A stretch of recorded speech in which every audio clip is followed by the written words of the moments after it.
ចាំមិនភ្លេចយើងអង្គុយចាំមើលថ្ងៃលិចពេលនេះមិនបាត់អូនទៅណាគោយន្តខ្ទមស្រែបងតែងដឹកស្រស់ជីវ៉ាមើលថ្ងៃលិចក្រោមខ្ទមគុំសត់កាលខែវស្សាបងសន្យាថាចាំច្រូតហើយលងស្រូវចូលស្ដីត្រានត្រើយឆ្លងឆ្នាំហើយយើងកានឹងគ្នា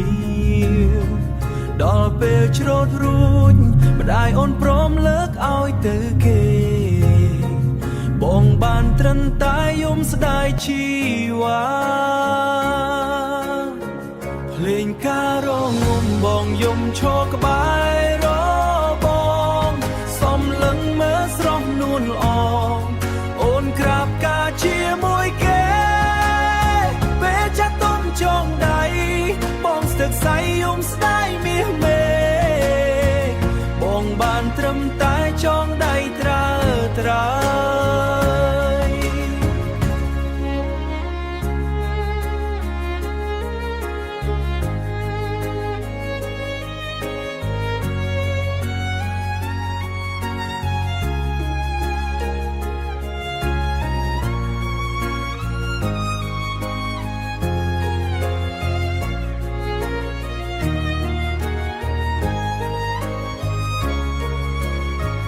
លេងការរងំបងយំឈរក្បែ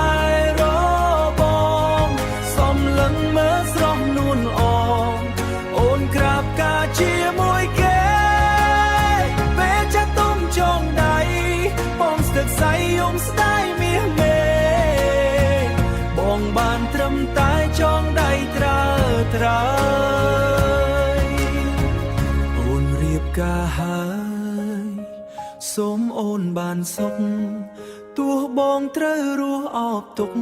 គ្មានក្តីសុខព្រោះបាត់មាសមេគោយន្តខ្ទមស្បូវពេលគ្មានពៅគឺនៅទំនេរម្នាក់ឯងលែងមានមាសមេសល់ត្រឹមតែអនុស្សាវរីយ៍អនុស្សាវរីយ៍